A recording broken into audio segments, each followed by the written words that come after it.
10ാം ക്ലാസ്സിലെ രണ്ടാമത്തെ ചാപ്റ്റർ ആയിട്ടുള്ള സ്വാതന്ത്ര്യം, സമത്വം, സാഹോദര്യം എന്ന് പറഞ്ഞൊരു അധ്യായത്തെക്കുറിച്ചാണ് ചർച്ച ചെയ്യാൻ പോകുന്നത്.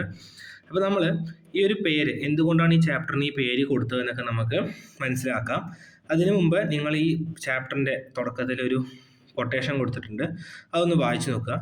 ഇതിൽ നമ്മൾ ശ്രദ്ധിക്കേണ്ട 2-3 കാര്യങ്ങളുണ്ട്. ഒന്നെന്താണ്, ഫ്രഞ്ച് പാർലമെൻറ്റായ എസ്റ്റേറ്റ് ജനറലിൻ്റെ 3ാമത്തെ വിഭാഗത്തിൻ്റെ പ്രതിനിധികൾക്ക് പാർലമെൻറ്റിലേക്ക് പ്രവേശനം നിഷേധിക്കപ്പെട്ടു.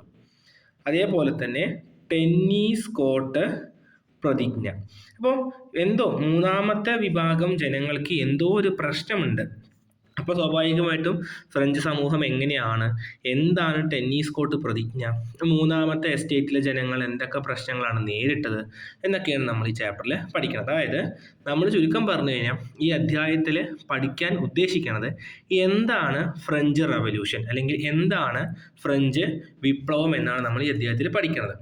എന്ന് വെച്ച് കഴിഞ്ഞാൽ ഈ ഫ്രഞ്ച് റവല്യൂഷൻ എന്ന് പറഞ്ഞു കഴിഞ്ഞാൽ പിൽക്കാലത്ത് ലോകത്തിൻ്റെ, ഇപ്പോൾ അമേരിക്കൻ റവല്യൂഷനൊക്കെ ഉണ്ടായിട്ടുണ്ട്, അതേപോലെ തന്നെ പിൽക്കാലത്ത് ലോകത്തിൻ്റെ പല ഭാഗങ്ങൾക്കും പല ജനതയ്ക്കും പല വിഭാഗങ്ങൾക്കും നിരവധി വിപ്ലവങ്ങൾക്ക് പ്രചോദനമായിട്ടുള്ള ഒരു റവല്യൂഷനാണ് ഇത് ഫ്രഞ്ച് റവല്യൂഷൻ അല്ലെങ്കിൽ ഫ്രഞ്ച് വിപ്ലവം എന്ന് പറഞ്ഞത്. അപ്പോൾ അതിൽ ഏറ്റവും പ്രധാനപ്പെട്ട ഒരു മുദ്രാവാക്യമാണ് സ്വാതന്ത്ര്യം, സമത്വം, സാഹോദര്യം എന്ന് പറയുന്നത്. അതെന്താ നമുക്ക്, അല്ലെങ്കിൽ എന്തിനാണ് അവർ ഈ ഒരു ആശയം മുന്നോട്ട് വെച്ചതെന്നൊക്കെ നമുക്ക് എന്ത് ചെയ്യാൻ പറ്റും, ഈ ചാപ്റ്റർ അവസാനിക്കുന്നതോടെ നമുക്ക് മനസ്സിലാക്കാനായിട്ട് പറ്റും. ഇവിടെ നമ്മൾ ആദ്യം ഫ്രഞ്ച് അല്ലെങ്കിൽ ഫ്രാൻസിലെ ഭരണക്രമം എങ്ങനെയായിരിക്കും നമുക്ക് നോക്കാം.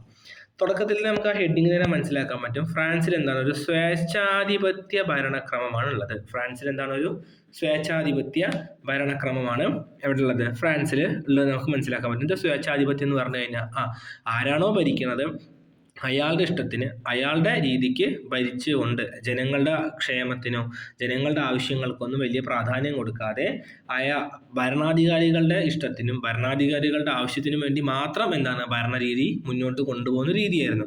അപ്പോൾ ഈ സ്വേച്ഛാധിപത്യം എന്ന് പറഞ്ഞാൽ തന്നെ നമുക്ക് മനസ്സിലാവും അവിടുത്തെ ജനങ്ങളുടെ അവസ്ഥ എന്താണ്, അവിടുത്തെ ജനങ്ങളുടെ രീതി എന്താണെന്നൊക്കെ നമുക്ക് മനസ്സിലാവും. നോക്കൂ, ഫ്രാൻസിൽ നിലനിന്നിരുന്ന സ്വേച്ഛാധിപത്യ രാഷ്ട്രീയ വ്യവസ്ഥയ്ക്ക് എതിരായിരുന്നു ജനമുന്നേറ്റം ഉയർന്നത്. അപ്പോൾ സ്വാഭാവികമായിട്ട് നമുക്ക് ആലോചിക്കാൻ പറ്റും, ഇപ്പം നമ്മുടെ നാട്ടിലൊരു സ്വേച്ഛാധിപത്യ ഭരണം വന്നു കഴിഞ്ഞാൽ ആ ഒരു രാജാവ് അല്ലെങ്കിൽ ആ ഒരു ഭരിക്കുന്ന ഒരാൾ അയാളുടെ ഇഷ്ടത്തിനനുസരിച്ചിട്ട് അയാളുടെ രീതിക്ക് അനുസരിച്ച് നിയമങ്ങൾ മാറ്റി അയാളുടെ ഫേവറിസത്തിന് വേണ്ടിയിട്ട് കാര്യങ്ങൾ കൊണ്ടുവരിക ചെയ്യുമ്പോൾ നമ്മൾ കുറേ കാലം നമ്മൾ എന്ത് ചെയ്യും, ക്ഷമിച്ചിരിക്കും. പിന്നെ എന്ത് ചെയ്യും, നമ്മൾ ആ ഒരു കാര്യം നമുക്ക് പറ്റില്ല, നമ്മളെ ജനങ്ങൾക്ക് പറ്റില്ല എന്ന് പറയാൻ നമ്മൾ എന്ത് ചെയ്യും, അതിനെ എതിർക്കും. അതേപോലെ തന്നെയാണ് ഫ്രാൻസിലും നിലനിന്നിരുന്ന സ്വേച്ഛാധിപത്യ രാഷ്ട്രീയ വ്യവസ്ഥയ്ക്കെതിരെയായിരുന്നു ജനമുന്നേറ്റം ഉയർന്നു വന്നത്. പതിറ്റാണ്ടുകളായിട്ട് ഫ്രാൻസ് ഭരിച്ചിരുന്ന ആരായിരുന്നു, ശ്രദ്ധിക്കുന്നത്, ബൂർബൺ രാജവംശമായിരുന്നു. പതിറ്റാണ്ടുകളായിട്ട് ഫ്രാൻസ് ഭരിച്ചിരുന്ന ആരാണ്, അത് ബൂർബൺ രാജവംശമായിരുന്നു. ഇപ്പോൾ ചോദിക്കാം, ഫ്രാൻസ് ഭരിച്ചിരുന്ന രാജവംശത്തിന്റെ പേരെന്താണ്, ബൂർബൺ രാജവംശം. ഇവരൊക്കെ തന്നെ സ്വാഭാവികമായിട്ടും ഈ ബൂർബൺ രാജവംശത്തിലുള്ള ജനങ്ങളൊന്നും തന്നെ ജനങ്ങളല്ല, ഭരണാധികാരികളൊന്നും തന്നെ തങ്ങളുടെ ജനങ്ങൾക്ക് ക്ഷേമം വരണമെന്നോ തങ്ങളുടെ ജനങ്ങൾക്ക് നല്ല രീതിയിലൊരു ഭരണം കാഴ്ചവെക്കണമെന്നോ ചിന്താഗതിയുള്ള ആൾക്കാരൊന്നും ആയിരുന്നില്ല ഈ ഫ്രാൻസ് ഭരിച്ചിരുന്ന ബൂർബൺ രാജവംശം. കുറേ കാലമായിട്ട് ഒരാൾ ഭരിക്കും, അയാളുടെ മകൻ വരും, അങ്ങനെ മാറി മാറി വരുന്ന രീതിയായിരുന്നു. അതായത് ഇവർ വിചാരിച്ചിരുന്നത് രാജാധികാരം ദൈവദത്തമാണ് എന്നായിരുന്നു അവർ വിശ്വസിച്ചിരുന്നത്.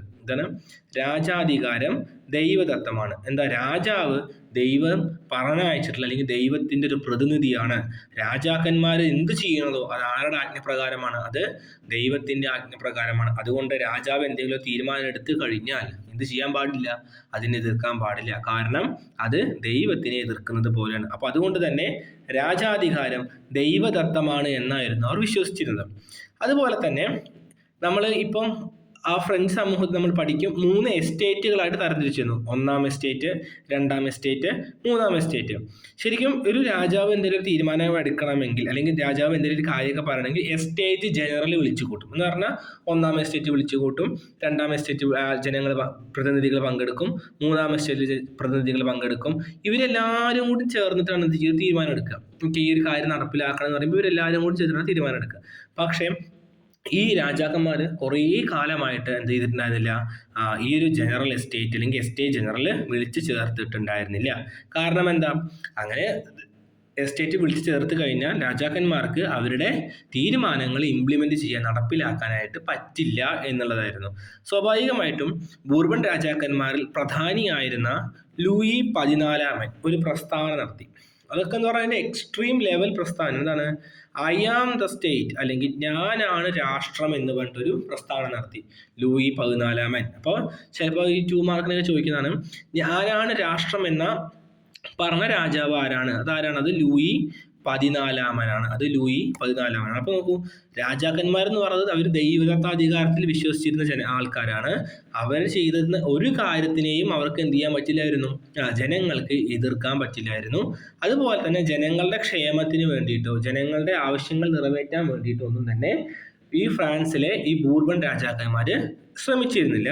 ഞാനാണ് രാഷ്ട്രം എന്നൊരു പ്രഖ്യാപനം ആര് നടത്തി? ലൂയി 14 നടത്തി. ഞാനാണ് രാഷ്ട്രം എന്ന് പറയുന്നത് ആരാണ് നടത്തി?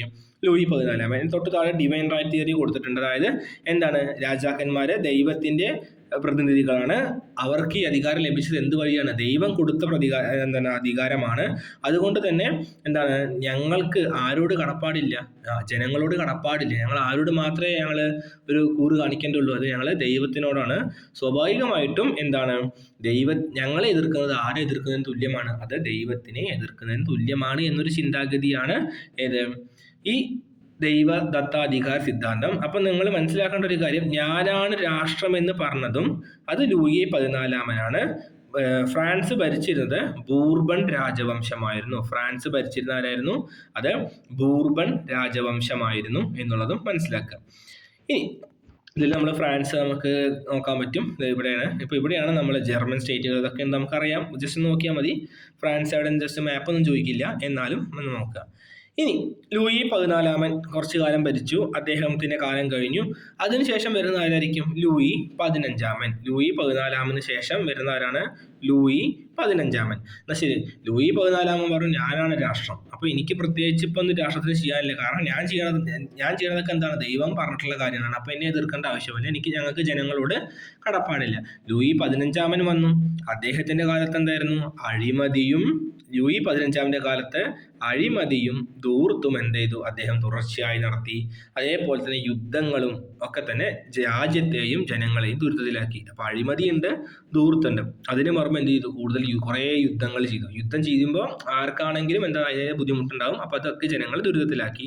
ഇനി ഇങ്ങനെയൊക്കെ രാഷ്ട്രം ഒരു പ്രശ്നം വരികയാണ്. ഇപ്പൊ രാജാവിന് ഭരിക്കണം, അല്ലെങ്കിൽ രാജാവിന് നല്ലൊരു ലക്ഷറിയസ് ലൈഫ് കൊണ്ടുവരണം എന്നുണ്ടെങ്കിൽ എന്ത് വേണം? അതിന് പൈസ വേണം. അപ്പോൾ എന്താണ്? ധൂർത്താണ്. രാജാവിന് ഇഷ്ടപ്പെട്ട ഭക്ഷണം കഴിക്കണം, നല്ല രീതിയിലുള്ള വസ്ത്രങ്ങൾ ധരിക്കണം. അപ്പൊ അതിനൊക്കെ തന്നെ നല്ല ലക്ഷറി ആയിട്ടുള്ള സാധനങ്ങൾ രാജാക്കന്മാർ ഉപയോഗിക്കുന്നത്. അതിന് പൈസ വേണം. അല്ലെങ്കിൽ യുദ്ധം ചെയ്തു, ചിലപ്പോൾ യുദ്ധത്തിൽ പരാജയപ്പെടും, യുദ്ധത്തിൽ ജയിക്കും. അങ്ങനെയൊക്കെ ആണെങ്കിൽ പോലും യുദ്ധം എന്ന് പറയുന്നത് ഏതൊരു തരത്തിലാണെങ്കിലും എന്തുതന്നെയാണ്? അത് നാശനഷ്ടം തന്നെ ഉണ്ടാക്കുക. അപ്പൊ അത്തരത്തില് ഈ കുറേ പൈസ ചിലവാകും. ഇങ്ങനെയൊക്കെ ആകുമ്പോൾ കുറേ പൈസ ചിലവാകും. അതിനുള്ള പൈസ കണ്ടെത്തുന്നത് എങ്ങനെയാ? തൻ്റെ ധൂർത്തിനായി പണം കണ്ടെത്താൻ അദ്ദേഹം ജനങ്ങളുടെ മേൽ പുതിയ നികുതികൾ അടിച്ചേൽപ്പിച്ചു. എന്താണ്? ജനങ്ങളുടെ മേൽ പുതിയ ടാക്സ് അങ്ങോട്ട് കൊണ്ടുവരാൻ തുടങ്ങി. എന്താണ്? ടാക്സ് ഇമ്പോസ് ചെയ്യാനായിട്ട് തുടങ്ങി. എന്തിന്? കാരണം രാജാവിന് നല്ല ലക്ഷറിയായി ജീവിക്കണം, അതിന് പൈസ വേണം. ആ പൈസ ആര് കൊടുക്കണം? അത് ജനങ്ങൾ കൊടുക്കണം. എന്നാൽ ജനങ്ങളുടെ കാര്യം നോക്കുമോ? അതില്ല. അപ്പം അങ്ങനെയുള്ളൊരു കാര്യങ്ങളായിരുന്നു. പിന്നെ ലൂയി 16 വരുന്നു. അപ്പോൾ ലൂയി 14, ലൂയി 15, ലൂയി 16 വരുന്നു. അദ്ദേഹം എന്ത് ചെയ്തില്ല? ഭരണകാര്യങ്ങളിൽ പ്രത്യേകിച്ച് എന്താ ഭരിച്ചിട്ട് പ്രത്യേകിച്ച് കാര്യമൊന്നുമില്ലല്ലോ. ഈ ജനങ്ങൾക്ക് പ്രത്യേകിച്ച് ക്ഷേമം വെൽഫെയറും കൊടുത്തിട്ട് കാര്യമൊന്നുമില്ല എന്ന് പറഞ്ഞു. അങ്ങനെ എന്നാൽ അതായത് അദ്ദേഹം ലൂയി 16 എന്താ വിശ്വസിച്ചിരുന്നത്? തൻ്റെ മന്ത്രിമാരുടെ കൈകളിൽ രാജ്യം നല്ല സേഫാണ്. അതുകൊണ്ട് താൻ ഒരു രാജാവാണെന്നെങ്കിൽ പോലും എന്താണ് അതില് നല്ല രീതിയിൽ ഇടപെടേണ്ട ആവശ്യമൊന്നുമില്ല എന്ന് പറഞ്ഞു. പക്ഷേ അദ്ദേഹത്തിന്റെ രാജ്ഞിയായ മാരി ആന്റോയിനറ്റ്, പേര് ഓർത്ത് വെക്കണമെന്നില്ല, മാരി ആന്റോയിനറ്റ് എന്ത് ചെയ്തു? തങ്ങളുടെ ഈ ലൂയി 16 കാലത്ത് ഭരണകാര്യങ്ങൾ നിരന്തരമായി ഇടപെടുകയും അവര് നല്ല തരത്തിൽ ധൂർത്തും ഒക്കെ കണ്ടാക്കി വെച്ചു. ഇതൊക്കെ തന്നെ എന്താണ് സാധാരണക്കാരായ ജനങ്ങൾക്ക് നല്ല ബുദ്ധിമുട്ടുണ്ട്. അപ്പോൾ ഇവിടെ ഈ ഒരു ഭാഗത്ത് നിന്ന് മനസ്സിലാക്കേണ്ടത് എന്താ? ഒന്ന്, സ്വേച്ഛാധിപത്യ ഭരണമായിരുന്നു ഫ്രാൻസിൽ നിലനിന്നിരുന്നത്. ബൂർബൺ രാജവംശമായിരുന്നു അവിടെ ഭരിച്ചിരുന്നത്. എന്താണ് അവിടെ 3 എസ്റ്റേറ്റുകൾ ഉണ്ടായിരുന്നു. എസ്റ്റേറ്റ് ജനറലൊക്കെ വിളിച്ച് കൂട്ടണമെന്നൊരു പേരൊക്കെ ഉണ്ടായിരുന്നു, അത് നടപ്പിലാക്കാറില്ല. രാജാക്കന്മാർ വിശ്വസിച്ചിരുന്നത് ദൈവദത്താധികാരത്തിലായിരുന്നു. ലൂയി 14 ഞാനാണ് രാഷ്ട്രം എന്നൊരു ചിന്താഗതി അല്ലെങ്കിൽ ഒരു പ്രസ്താവന നടത്തിയിരുന്നു. ലൂയി 15 യുദ്ധങ്ങളൊക്കെ നടത്തും, ദൂർത്തടിക്കും, ജനങ്ങളെ മേൽ ടാക്സ് കൊണ്ടുവരും. ലൂയി 16 പ്രത്യേകിച്ച് ഭരണകാര്യങ്ങളിലൊന്നും ഇടപെട്ടിരുന്നില്ല. ഇങ്ങനെ രാജാക്കന്മാരുടെ ഈ നിരുത്തരവാദിത്വപരമായിട്ടുള്ള ഈ ഒരു ഭരണം ജനങ്ങൾക്കിടയിൽ എന്ത് കൊണ്ടുവന്നു? ഒരു നല്ലൊരു അസംതൃപ്തി കൊണ്ടുവരികയാണ്. ഇനി ഈ അസംതൃപ്തി വരുന്നതിന് മുമ്പ് ഫ്രഞ്ചിലെ അല്ലെങ്കിൽ ഫ്രാൻസിലെ സാമൂഹിക വ്യവസ്ഥിതി എങ്ങനെയായിരുന്നു നമുക്ക് നോക്കാം. നല്ലൊരു കൊട്ടേഷനാണ്. പ്രഭുക്കൾ യുദ്ധം ചെയ്യുന്നു, പുരോഹിതർ പ്രാർത്ഥിക്കുന്നു, സാധാരണക്കാർ നികുതി കൊടുക്കുന്നു. ചിലപ്പോൾ ഈ ഒരു കൊട്ടേഷൻ വെച്ചിട്ടായിരിക്കും എക്സാമിന് ക്വസ്റ്റ്യൻ ചോദിക്കുക. എന്താണ്? പ്രഭുക്കൾ യുദ്ധം ചെയ്യുന്നു, പുരോഹിതർ പ്രാർത്ഥിക്കുന്നു, സാധാരണക്കാർ നികുതി കൊടുക്കുന്നു. ഇതുമായി ബന്ധപ്പെട്ട് ഫ്രഞ്ചിലെ സാമൂഹിക വ്യവസ്ഥിതി വിശദീകരിക്കുക. ഒരു എസ്സേ 15 മാർക്കിനൊക്കെ ചോദിച്ചു കഴിഞ്ഞാൽ സുഖമായിട്ട് എഴുതാൻ പറ്റുന്ന കാര്യമാണ്. ഇതിലും പറഞ്ഞെന്താ? സാധാരണക്കാർ നികുതി കൊടുക്കുന്നു എന്ന് പറയുന്നത്. സാധാരണക്കാരുടെ മെയിൻ പണി എന്താ? നികുതി കൊടുക്കുക. ഫ്രാൻസിലെ സാധാരണക്കാരുടെ ഇടയിൽ പ്രചാരത്തിലുള്ള ഒരു ചൊല്ലായിരുന്നു ഇത്. ഇതെന്താണ് ഇങ്ങനെ പറയാൻ കാരണം നമുക്ക് നോക്കാം. ഫ്രാൻസിലെ സമൂഹത്തിനെ നമുക്ക് 3 തട്ടുകളായിട്ട് തരംതിരിക്കാം. പഠിക്കാൻ വലിയ പണിയൊന്നുമില്ല. 1ാം എസ്റ്റേറ്റ്, 2ാം എസ്റ്റേറ്റ്, 3ാം എസ്റ്റേറ്റ്. ഫ്രാൻസിലെ സമൂഹത്തെ നമുക്ക് 3 തട്ടായിട്ട് തരംതിരിക്കാം. 1ാം എസ്റ്റേറ്റ്, 2ാം എസ്റ്റേറ്റ്, ദെൻ 3ാം എസ്റ്റേറ്റ്. 1ാം എസ്റ്റേറ്റിൽ ആരായിരിക്കും ഉണ്ടാവുക? പുരോഹിതന്മാരായിരിക്കും ഉണ്ടാവുക. 2ാം എസ്റ്റേറ്റിൽ പ്രഭുക്കന്മാരുണ്ടായിരിക്കും. 3ാം എസ്റ്റേറ്റിൽ സാധാരണക്കാർ. ഏറ്റവും താഴ്ന്ന വിഭാഗമാണ് 3ാം എസ്റ്റേറ്റ്. ഓരോ എസ്റ്റേറ്റിനെയും കുറിച്ച് നമുക്ക് നോക്കാം.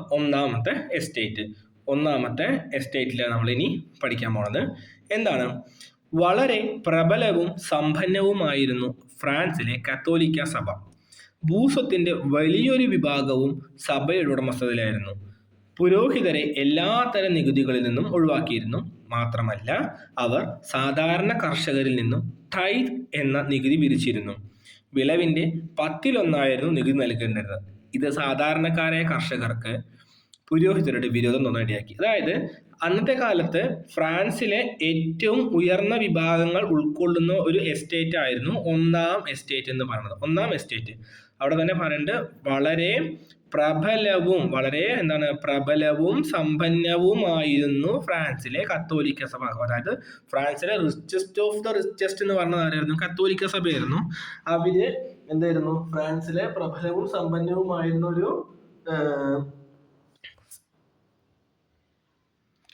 ഫ്രാൻസിലെ വളരെ പ്രബലവും സമ്പന്നവുമായിരുന്ന ഒരു വിഭാഗമായിരുന്നു കത്തോലിക്ക സഭ.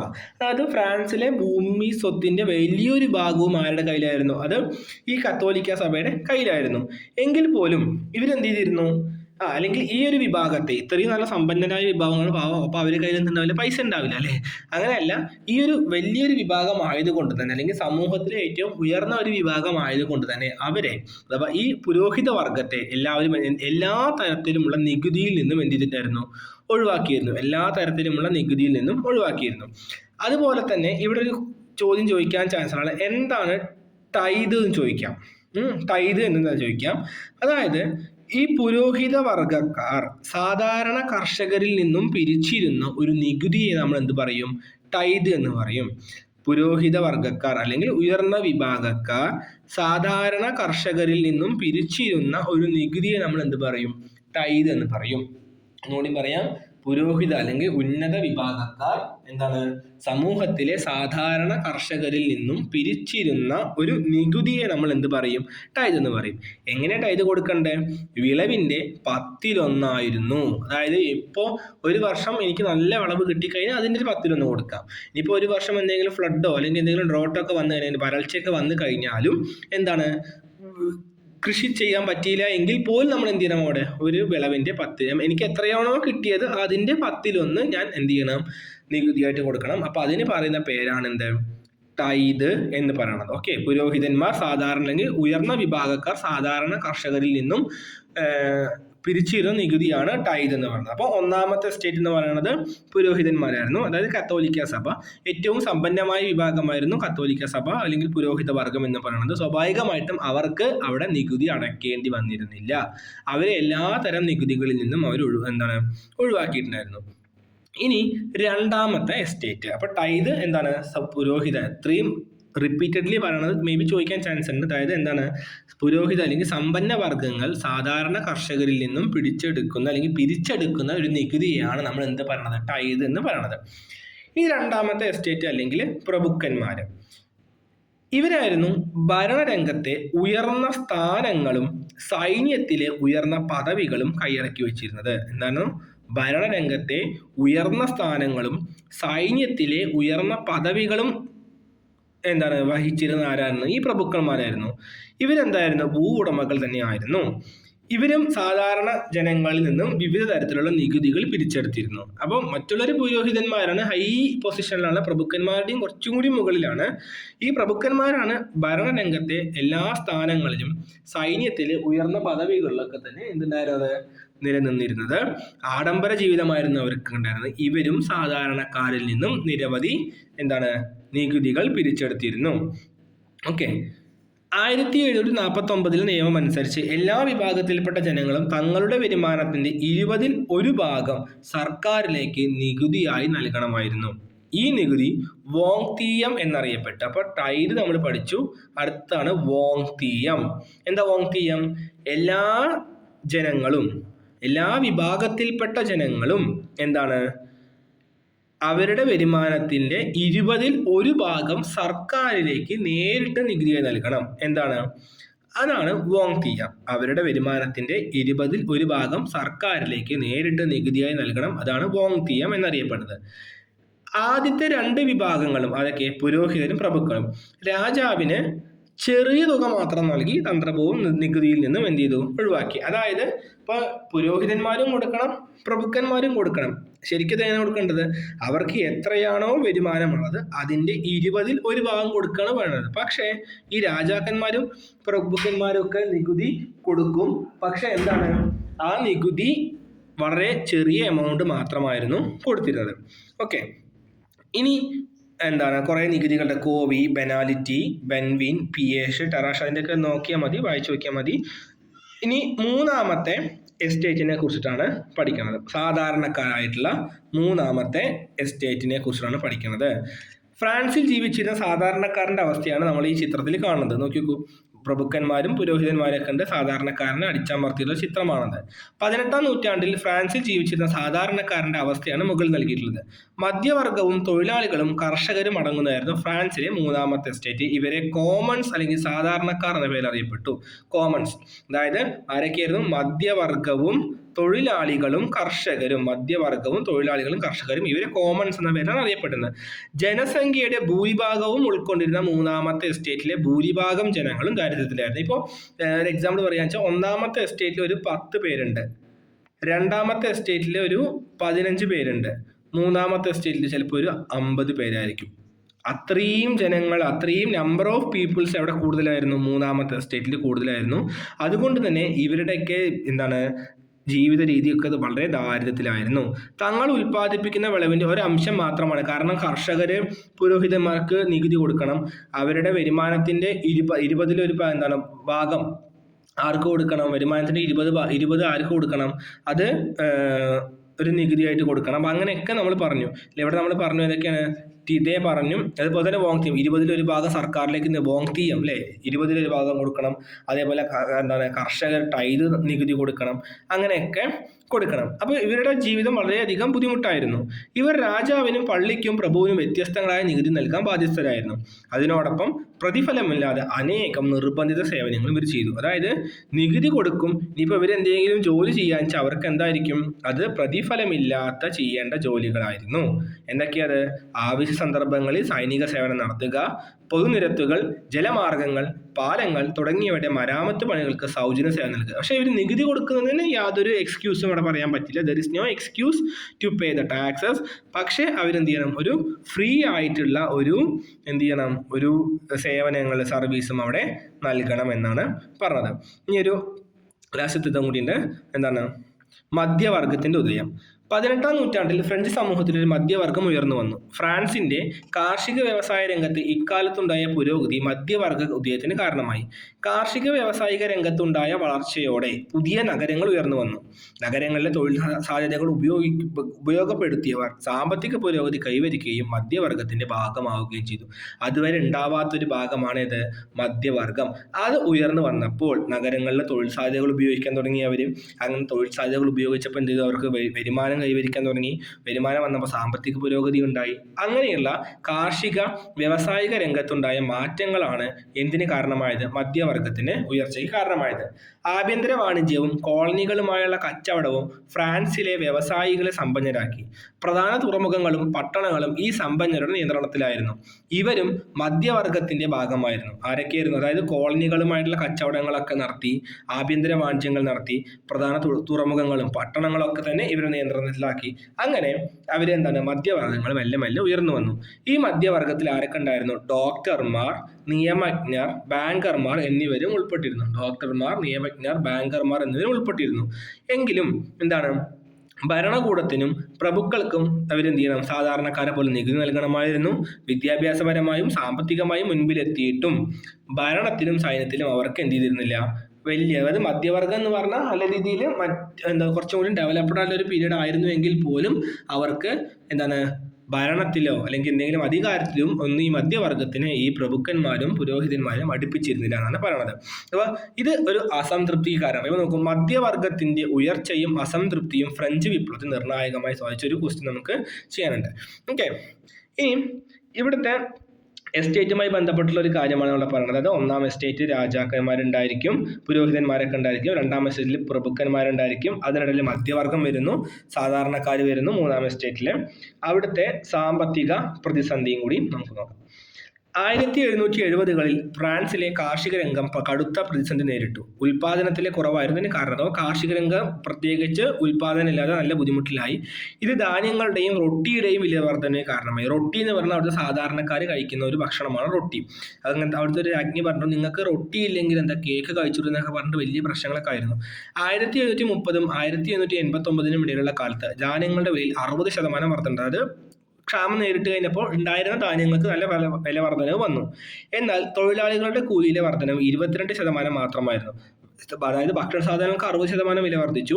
തൊഴിലാളികളുടെ വേതനമോ അത് വെറും 22% വർദ്ധിച്ചു. കാരണം അവർക്ക് വാങ്ങാനുള്ള ഒരു കപ്പാസിറ്റി ഉണ്ടായിരുന്നില്ല. തീറ്റപ്പുല്ലിനുണ്ടായ കടുത്ത ക്ഷാമം കന്നുകാലി സമ്പത്തിൽ വലിയ കുറവുണ്ടാക്കി. ജനസംഖ്യയുടെ 1/3 ഭാഗത്ത് ഈ പ്രശ്നം, അതായത് തീറ്റപ്പുല്ല് ഇല്ല, അപ്പോൾ കന്നുകാലികൾ മേയ്ക്കുന്നവർക്ക് നല്ല ബുദ്ധിമുട്ടായിരുന്നു. സാധനങ്ങളുടെ പൈസ 60% വളർന്നു, എന്നാൽ കൂലി 22% മാത്രമേ വർദ്ധിച്ചുള്ളൂ. ബ്രിട്ടനുമായി ഫ്രാൻസ് ഒപ്പുവെച്ച കച്ചവട കരാർ പ്രകാരം ബ്രിട്ടീഷ് ഉൽപ്പന്നങ്ങളുടെ മേലുള്ള ഇറക്കുമതി തീരുവയിൽ വലിയ കുറവുണ്ടായി.